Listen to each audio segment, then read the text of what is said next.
सर्दी के बाद अब वसंत ऋतु का मौसम आ गया है और वनस्पतियों के फूल खिलने शुरू हो गए हैं। पेड़ पौधों के भी नए जो पत्ते बनने शुरू हो गए हैं, नई कोपलें आनी शुरू हो गई हैं। ये जो आप फूल देख रहे हैं ये मूलियाँ बोई थी, अब इनके जो है फूल आ गए हैं और अब इसका फल बनने शुरू हो जाएंगे, यानी इसकी फलियाँ बननी शुरू हो गई हैं, जिनको हम सिंगरे कहते हैं वैसे। और भंवरे भी अपने फूलों के ऊपर खूब मंडरा रहे हैं, फूलों की सुगंध का खूब आनंद ले रहे हैं। खूब पूरा दिन यहाँ पर भंवरे मंडराते रहते हैं। अब मैं दिखाऊंगा आपको ये जो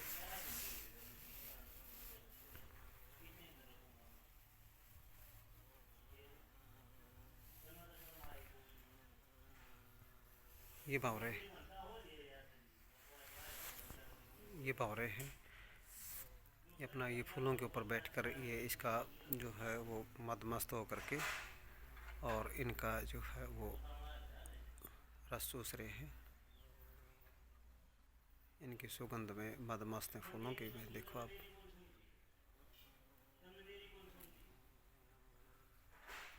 ये देखो इसमें किस तरह से जो है ना, ये मतलब जो है इन दिनों में सर्दी के बाद में जो है वनस्पति क्योंकि जब फूल खिलते हैं तो वसंत ऋतु जो है अपनी पूरी जवानी पर होता है। तो वसंत ऋतु को इसलिए ऋतुओं का राजा भी कहा जाता है। इसके साथ में जो है ये नींबू का एक पेड़ है, नींबू के पेड़ के ऊपर देखें आप, इसके ऊपर जो है ये फूल खिले हुए हैं, इसके ऊपर भी खूब फूल खिले हुए हैं ज़बरदस्त, और ये नींबू भी बनने शुरू हो गए हैं। ये देखो आप इसमें, और इनके ऊपर भी ये भंवरे जो मंडरा रहे हैं। ये जामुन का पौधा है, इस जामुन के पौधों की ये नई कोपलें बननी शुरू हो गई। कहने का मतलब है कि हर पौधा, हर वनस्पति की नई कोपलें बननी शुरू हो गई हैं, इनके ऊपर फूल आने शुरू हो गए हैं। तो इन दिनों में प्राकृतिक सौंदर्य एक देखने को ही बनता है। प्राकृतिक जो सौंदर्य है वो इन दिनों में बड़े मन को लुभाता है। ये बरसीम है और उसमें सरसों के ये पौधे उगे हैं। ये सरसों के जो पौधे हैं इनके भी फूल जो है वो खिले आए हैं। और देखें इनमें जो है किस तरह से जो है ये पीले रंग के जैसे एक चदरोडे खड़े हैं।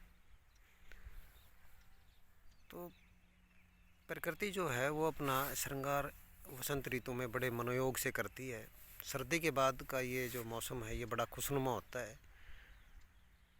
अब गर्मी शुरू हो गई है, मौसम जो है वो बदल गया है। तो मौसम बदलने के साथ ही प्रकृति ने भी जो है अपना एक मनमोहक रूप वो ले लिया है। ये पलपोटन का पौधा है, देखो फूलों से भर गया है, बिल्कुल फूल ही फूल। और अब इसमें इसके फल भी बनने शुरू हो गए हैं। ये देखो आप, ये जो है ना ये फल भी बनने शुरू हो गए हैं इसके। ये अब इसके जो पलपोटरे हैं वो खूब लगेंगे।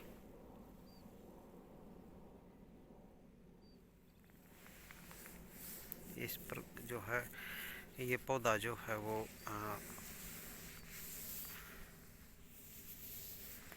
2 साल के करीब पुराना है और इसके ऊपर खूब लगते हैं पलपोटन इन दिनों में। और ये देखो ये गुच्छा, और एक तो काली भी, यहाँ इसका रंग भी काला हो गया है, यानी कि पकने को है एक पलपोटन।